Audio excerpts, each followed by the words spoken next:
This lesson is about sampling, sampling errors, and the simple random sample. So first let's talk about a population. So a population is everything or everyone that you as a scientist or statistician want information about. So it could be everybody who lives in a country. So, the population of the United States, for example. Or it could be that you're interested in all the cars that are manufactured by a certain company, like a certain brand. Now, in order to get information about every single member of the population, generally you would do something like a census. So a census, for example, a national census, a lot of countries will do a census every so often. In the United States, it's every 10 years that the government sends people out, sends questionnaires and sends people out and tries to gather information about everybody living in the country at that time. And there are questions like, where do you live? How many people are there in your household? How old are they? How many of them are dependents? How many of them work, et cetera. So whatever the questions might be. Now, unfortunately, a census is very expensive and very difficult to do, very time-consuming, and often there will be people who don't respond to the census, and they have to be tracked down. And it's not always going to get everybody, but ultimately, that is the ideal way to gather information about a population. However, in practice, that is not realistic most of the time. So what we do instead is we create a sample. A sample is a small subset of the population that you use to try to understand trends about the entire population. So, for example, you might get a survey, put a survey together and gather information about the sample that you've selected, a small number of people from the whole country, for example. And then based on the answers that those people give to the survey, you then make predictions about what you think the population, the entire country, or whatever it might be, might do. Or, for example, with cars, you might randomly select a certain number of cars of that particular brand that are on the road and get information about those cars by surveying people or by going to repair shops or whatever it might be to try to figure out how those cars are doing and answering whatever question you might be interested in for those particular cars, and then using that to predict then what the entire population of those cars, how they do in that particular criteria. Now, it's important to choose your sample well and to create a good survey so that you can better rely on the results to predict trends in the population. We want to avoid what's called bias, where the sample that you've created or the way you've generated your survey creates, sometimes purposefully but generally not purposefully would be bad, generates a difference between that particular sample and how they answer the questions or how they respond to whatever you're looking into compared to the population. So if there is a clear advantage or disadvantage or trend in one particular way or the other that you can usually predict about how the sample is going to do compared to the population, then that's called bias. So for example, if I wanted to know about the heights of students at a particular university, and I decided to make a sample by going to the basketball team and measuring their heights, well, there's clearly going to be bias. I anticipate that people who play basketball on average are going to be taller than the rest of the population. That doesn't mean every single person in the basketball team is going to be taller than the people in the population, but on average, that is probably the case. So that particular sample is probably a biased sample for the heights of students at that university. Now, any differences in the characteristics in the sample when compared to the population are called errors. Now, we can't always know what the errors are unless we know what the population information is. So unless we've had a census, for example. But still, there are going to be differences between our sample and the population, and those are called errors. Some we can predict, some we can't. Some we can measure, some we can't. So the first is called sampling error. There's just some characteristic in the sample that happens to be different from the same characteristic in the population. This error could be random. It will occur however well we choose our sample. But what we do is we try to create samples that reduce bias and reduce the sampling error as much as we can.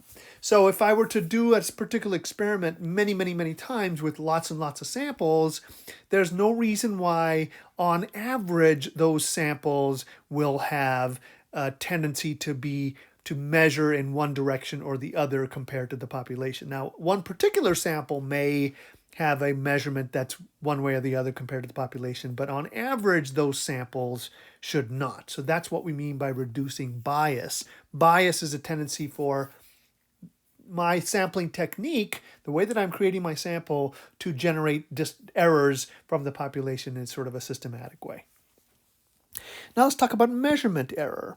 So measurement error is when you have inaccuracies in measuring a particular characteristic at the data collection state. So when you're collecting the data, either your measuring tool might be flawed or maybe it's just imprecise, and so your measurement is not going to be as good compared to the what you expect from the population as it could be.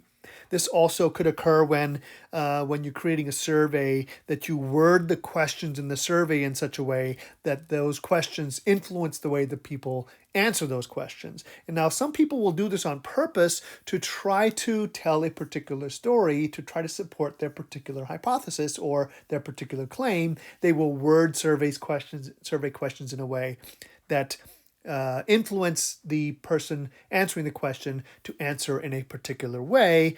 And again, those are being done by people who have a certain agenda and want to try to show that their way of thinking is more prevalent. So that's something to be aware of when you're looking at survey results. What exactly was the question? How was it worded? And sort of think about what this means in terms of how reliable that survey is. But again, that's a measurement error because the person responding to the survey has been influenced to answer in a particular way, and so the measurement is flawed because there's that influence that's occurring. The next is called coverage error. So coverage error is a scenario where the sample does not truly reflect the diversity of the population. So in order to reduce this, what we try to do is we create larger samples where we try to avoid, and we also try to avoid bias in the sample. So if you're interested in something to do with how bees react to something, maybe the lifespan of bees or whatever, and you collect just information about 10 bees, well, that's not a lot of bees. If you're talking about the bees in a particular continent, for example, you're not going to get very good information. That's very small coverage error, or very small coverage, so that's going to create coverage error. Or, for example, if you decide, all right, well, I'm going to collect data about a lot of bees, but I'm going to do it from one hive. Well, again, that one hive could have some characteristics that are different from the population of all the bees in the country or wherever it might be. So you will then again, you're by only looking at that one hive, which has its own specific environmental and whatever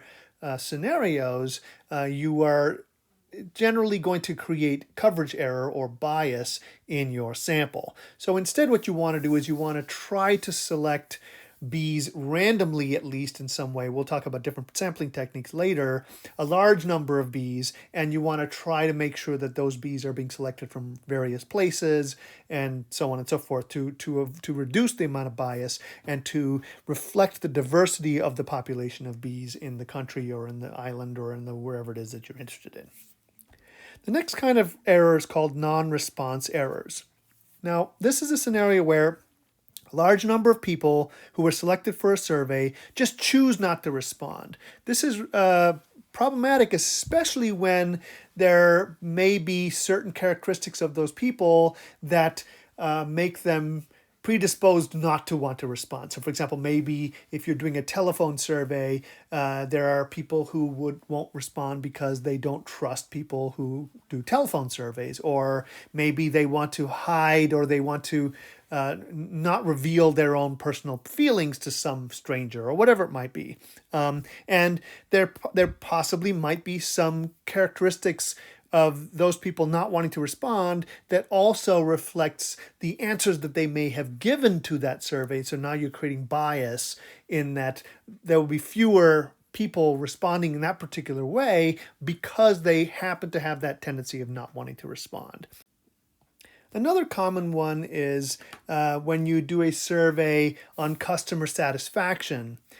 People who are generally satisfied, but not necessarily thrilled, but generally satisfied as customers of whatever it might be, will more likely not respond. They're like, yeah, fine, I'm okay with it. I'm not going to worry about it. Yeah, there's this customer survey, whatever. I don't care.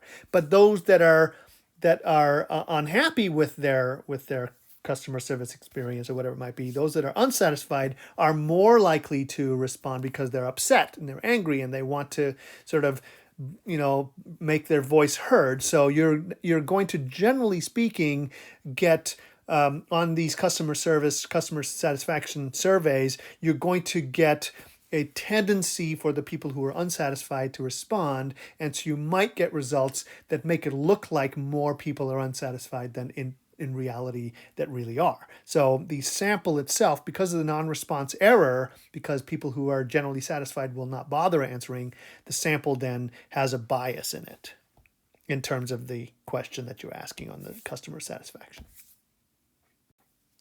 So I'm going to show you how to do one type of sample, which is called the simple random sample, or SRS.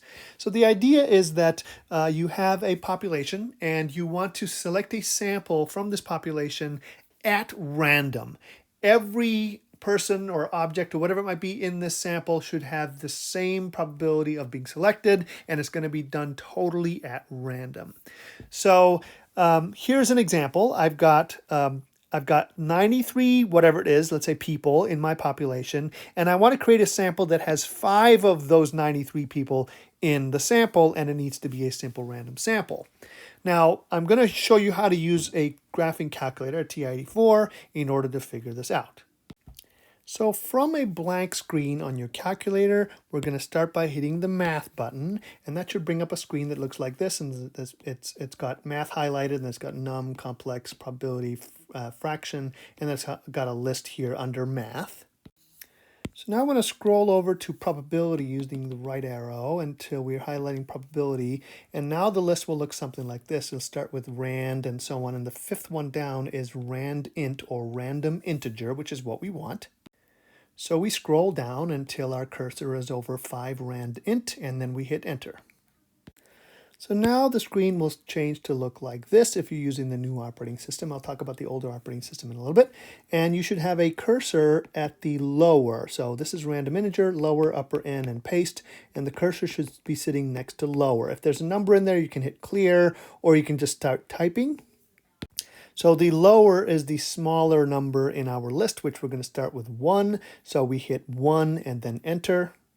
And now we are asked about upper, and our population had 93 people in it. So the lower limit was 1, the upper limit was 93. That gives every single person a number assigned to them, 1 through 93.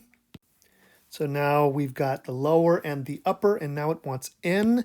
N is the size of the sample, and we wanted 5, a sample of size 5. And now it'll go to paste, and we're now going to paste this, so hit enter one more time. Now back on our original blank screen, the screen now says rand int, parentheses 1, 93, 5, close parentheses. Now if you're using the old operating system, you won't go through that previous screen where it prompts you the various things.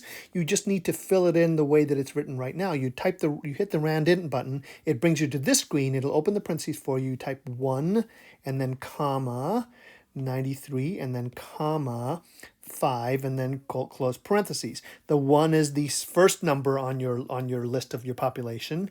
The 93 is the last number on the list of your population. Since our population was 93, I had already pre-numbered the population from 1 to 93. I had assigned each person a number, and then 5 is the size of my sample that I'm looking for.